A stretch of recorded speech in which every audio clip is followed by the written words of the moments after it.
Assalamu alaikum dear student, this is Muhammad Abbas. I welcome to all of you in 15th lecture of class 7. Dear students, हम computer के 2 chapter cover कर चुके हैं, complete हो चुके हैं हमारे। हमने कंप्यूटर का पहला चैप्टर जो कि कंप्यूटर के हार्डवेयर और उसके कंपोनेंट्स के हवाले से था वो डिस्कस किया। उसके बाद हमने सेकंड चैप्टर जिसमें कंप्यूटर के सॉफ्टवेयर और उसकी जितनी भी टाइप्स हैं और उनके आगे एग्जांपल्स को हमने डिटेल में 1 बाय 1 डिस्कस किया और हम डिफरेंट सॉफ्टवेयर से कौन कौन से टास्क परफॉर्म कर सकते हैं। We have discussed all these things in the previous lectures, and today we will take a look on all these 2 chapters and the topics which are given in these 2 chapters.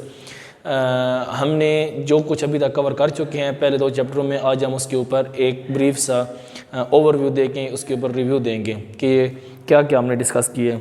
Dear students, हमारा computer diagram की form में मैं आपको बताऊंगा कि यहाँ पर सबसे टॉप पर है कंप्यूटर,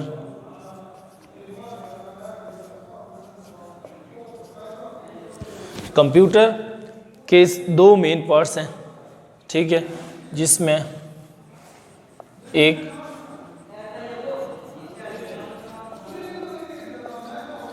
हार्डवेयर और दूसरा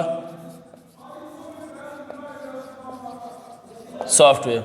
डियर स्टूडेंट्स, हमने कंप्यूटर, उसके बाद उसकी 2 टाइप्स, एक उसकी हार्डवेयर और दूसरा सॉफ्टवेयर।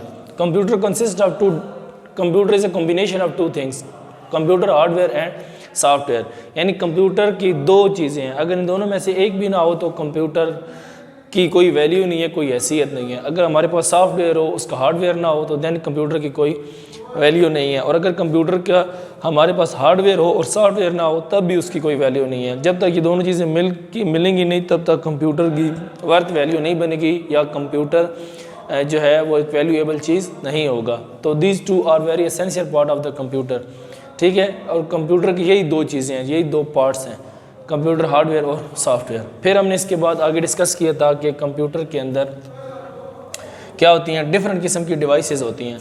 यानी कंप्यूटर के अंदर जो कंपोनेंट्स हैं उनको कैटेगराइज किया गया है डिफरेंट किस्म की कैटेगरीज के अंदर। यानी कंप्यूटर के अंदर सबसे पहले इसमें आ जाती हैं इसकी इनपुट आईओ डिवाइसेस, ठीक है,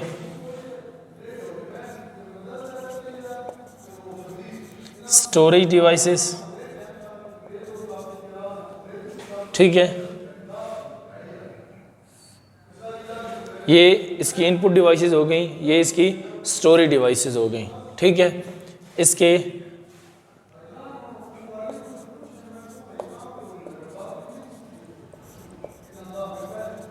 सिस्टम यूनिट हो गया। हमने देखा था कि कंप्यूटर सिस्टम के अंदर इसके जो हार्डवेयर कंपोनेंट्स होते हैं जिसके अंदर मज़ीद हम इसको डिवाइड कर सकते हैं। इसकी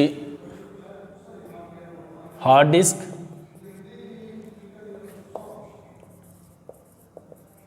रैम रोम और मदरबोर्ड,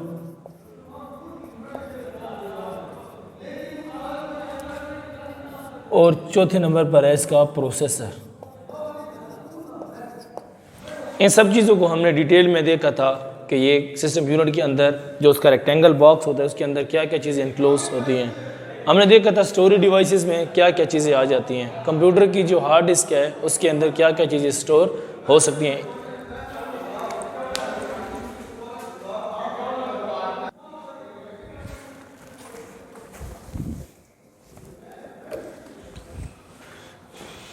तो इसमें हमने देखा था कंप्यूटर के स्टोरेज डिवाइसेस में कि कौन कौन सी चीज़ें हैं जो कंप्यूटर के अंदर डेटा को स्टोर करने के लिए इस्तेमाल होती हैं। इसमें हमने देखा था इनपुट और आउटपुट डिवाइसेस के अंदर कुछ डिवाइसेस हैं जो इनपुट डिवाइसेस हैं जिनको हम डेटा एंटर करने के लिए कंप्यूटर में स्टोर करने के लिए इस्तेमाल करते हैं, और कुछ ऐसी डिवाइसेस हैं जिनको हम डेटा कंप्यूटर से हम तक पहुँचाने के लिए यूज़ करते हैं। कंप्यूटर के इनपुट डिवाइसेस के अंदर आपके पास कीबोर्ड आ जाता है, माउस आ जाता है, आपके पास माइक आ जाता है जिसके जरिए आप ऑडियो अपनी जो है वो इनपुट करते हैं कंप्यूटर के अंदर। इसी तरह कंप्यूटर की आउटपुट डिवाइसेस में कंप्यूटर का प्रिंटर आ जाता है, यानी जिसके ज़रिए कंप्यूटर हमें हार्ड कोई भी अपनी कॉपी देना चाहे तो वो हम तक पहुंचा सकता है। कंप्यूटर यानी उसको भेजेगा वो फाइल और फिर वो प्रिंटर से हार्ड प्रिंट निकल के हम तक पहुंच जाएगा। इस तरह कंप्यूटर की जो स्क्रीन है that is also a output device. Why? Because that display things, video and text to the user. यानी वो उस स्क्रीन के ज़रिए जो डेटा होता है या जो भी डिफरेंट किस्म की पिक्चर्स हो गई, वीडियो हो गई, इस तरह का डेटा है वो यूज़र तक सेंड करता है. Then speaker is also an output device. Why? Because computer send audio to the user through speaker. यानी स्पीकर के ज़रिए कंप्यूटर क्या करता है, अपनी ऑडियो जो है यूज़र तक भेजता है. तो इस वजह से जो चीज़ें कंप्यूटर किसी डिवाइस के ज़रिए यूज़र की तरफ सेंड करता है, यूज़र की तरफ भेजता है, तो वो तमाम चीज़ें क्या कहलाती हैं, आउटपुट डिवाइसेस कहलाती हैं. तो कंप्यूटर के एक बहुत ही इंपॉर्टेंट ये एक कंपोनेंट है आईओ डिवाइसेस, यानी इनपुट और आउटपुट डिवाइसेस. तो ये हमारा कंप्यूटर का तमाम जो इसका बेसिक हार्डवेयर है, बेसिक नहीं कंप्लीट हार्डवेयर है. यानी यही वो चीज़ें हैं कि जो कंप्यूटर के साथ मुंसलिक हैं, और इन्हीं चीज़ों को हम आगे जो है वो हायर क्लासेस में भी डिस्कस करते हैं. उसमें इनको थोड़ा डिटेल में डिस्कस किया जाता है, इनके आर्किटेक्चर के हवाले से, इनका स्ट्रक्चर कैसे होता है एट्सट्रा. बट यही वो चीज़ें होती हैं, इनके अलावा कोई और चीज़ नहीं होती कि जिनको हम कहें कि जब बड़े लेवल पर हम डिस्कस करें तो कोई और चीज़ इसके अंदर ऐड हो जाती हैं. बस यही चीज़ें हैं जिसको हमने डिटेल में हायर लेवल पर डिस्कस करना है. यहाँ पर आपको कंप्यूटर के तमाम जो कंपोनेंट्स हैं हार्डवेयर, उनके बारे में आपको पता चल गया है. ये इतना नॉलेज आपको इसके लिए होना बहुत है. सही है. तो इसके बाद ये स्टूडेंट्स हम आएंगे कंप्यूटर के दूसरा बहुत ही इंपॉर्टेंट कंपोनेंट है, that is computer software. Software के बारे में हमने डिस्कस किया था कि सॉफ्टवेयर क्या होता है. सॉफ्टवेयर वो तमाम इंस्ट्रक्शंस जो कि हम कोई भी टास्क परफॉर्म करने के लिए कंप्यूटर को देते हैं. हमने कंप्यूटर के हार्डवेयर से जो भी काम परफॉर्म करवाना है तो उसके लिए हम उसको कुछ इंस्ट्रक्शंस देते हैं. वो instruction in the form of software देते हैं. यानी वो जो इंस्ट्रक्शंस देते हैं वो इंस्ट्रक्शंस ही सॉफ्टवेयर कहलाती हैं. वो किसी स्पेसिफिक प्रोग्रामिंग लैंग्वेज के अंदर हम टाइप करके उसको प्रोग्राम करके उसको प्रॉपरली एक तरतीब के साथ लिख के कंप्यूटर के हवाले करते हैं, वो सॉफ्टवेयर कहलाता है. वो कंप्यूटर को जब पहुंच जाता है, मिल जाता है उसको तो इंस्ट्रक्शंस की फॉर्म में है, तो फिर कंप्यूटर का हार्डवेयर उन इंस्ट्रक्शंस के मुताबिक उनके ऊपर वर्क करता है और हमारा रिक्वायर्ड टास्क जो है वो परफॉर्म करता है. तो ये कहलाता है कंप्यूटर का सॉफ्टवेयर.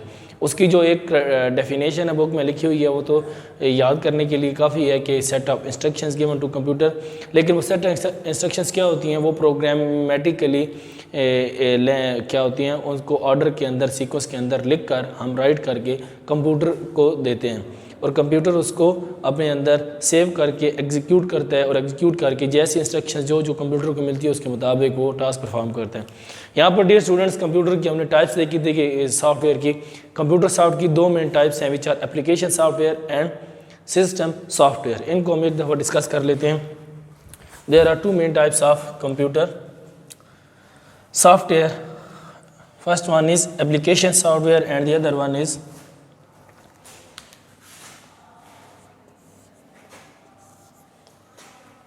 System software. ठीक है.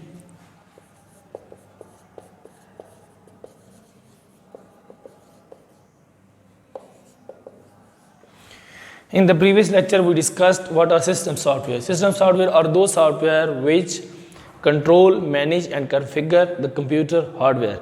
ठीक है. यानी कंप्यूटर के हार्डवेयर को कंट्रोल करने के लिए, कंप्यूटर को हार्डवेयर को कॉन्फ़िगर करने के लिए और कंप्यूटर के हार्डवेयर को मैनेज करने के लिए जो सॉफ्टवेयर इस्तेमाल होते हैं, those are called system software. And दो software are the types of software, and software is a type is a part of computer.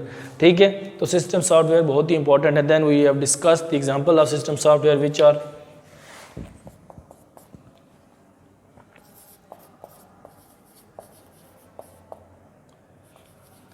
Operating system. ठीक है. इसकी एक और एग्जांपल हमने डिस्कस की थी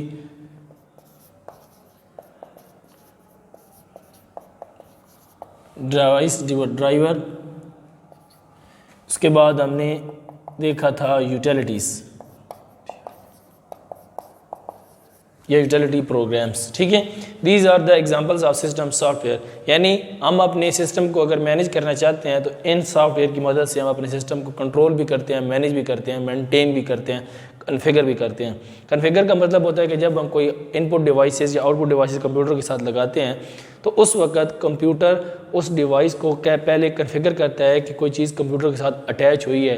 यानी कन्फिगर करने का मतलब होता है कि यूज़र ने कोई चीज़ एक्सेस करनी हो तो वो पहले सिस्टम जो सिस्टम सॉफ्टवेयर है वो उसको एक्सेस करता है या उसको कंप्यूटर यूज़र को इन्फॉर्म करता है कि एक डिवाइस के साथ अटैच कर दी गई है, वो शो हो रही है, अगर आप उसको एक्सेस करना चाहें, यूज़ करना चाहें तो आप उसको यूज़ कर सकते हैं। तो उसको कॉन्फ़िगर करना। और डिवाइस ड्राइवर का मतलब होता है कि अगर वो डिवाइस आप अटैच की है और उससे रिलेटेड उसका सॉफ्टवेयर कंप्यूटर के अंदर इंस्टॉल नहीं है, तो आप कंप्यूटर के अंदर कंप्यूटर के साथ वो वाली डिवाइस इस्तेमाल नहीं कर सकते। अटैच हो गई है लेकिन डिवाइस ड्राइवर इंस्टॉल नहीं है तो आप उसको यूज़ नहीं कर सकते। First you have to install the driver related to your device if you want to perform any task with the help of that device. अगर आप उसकी मदद से कोई काम परफॉर्म करना चाहते हैं तो आपको पहले उसकी से रिलेटेड कोई ड्राइवर जो है वो कंप्यूटर के अंदर इंस्टॉल करना पड़ेगा, otherwise you can not perform any task if the driver of that device is not installed in your system. उसके बाद आ जाते हैं हमारे पास एप्लीकेशन सॉफ्टवेयर। एप्लीकेशन सॉफ्टवेयर क्या होते हैं? एप्लीकेशन सॉफ्टवेयर आर दो software which are use to help a user to perform his task. ठीक है, यूज़र ने अपना कोई भी टास्क जब परफॉर्म करना हो तो उससे अपने टास्क परफॉर्म करने के लिए क्या करना पड़ता है? एप्लीकेशन सॉफ्टवेयर इस्तेमाल करना पड़ता है। What are the application software? How we can get application software? Application software are available in the market और you can download it from Google. ठीक है, गूगल से आप इसको इजीली यू कैन डाउनलोड कोई भी सॉफ्टवेयर हो। For example if you want to type anything in the computer, ठीक है, तो software related to typing. For example, if you want to type English, then you can download a typing software of Microsoft, which is known as MS Word, or any other typing software. Word processor is also software, but with limited options of designing and formatting. But MS Word contain a lot of things related to designing and formatting. So most of the people use MS Word for typing. So if you want to type anything in the computer, you have to install MS Word in the computer, then you can type. Otherwise, if the MS Word is not installed in your system, you cannot perform typing. All right. तो ये चीज़ होती है कि आपने application software, अगर आपने कोई काम करना है तो उससे रिलेटेड आपको पहले सॉफ्टवेयर कंप्यूटर के अंदर इंस्टॉल करना पड़ेगा। अगर आपने इंस्टॉल नहीं किया हुआ तो आप कंप्यूटर के अंदर कोई भी नहीं। There is another example I can give you. For example, you want to compute और calculate some calculations, then what you have to do? First you have to install calculator in your system. First you have to look at the computer that has it contain a calculator or not. If there is a calculator available in your system, then you can perform your calculation. All right, this is an example of application software.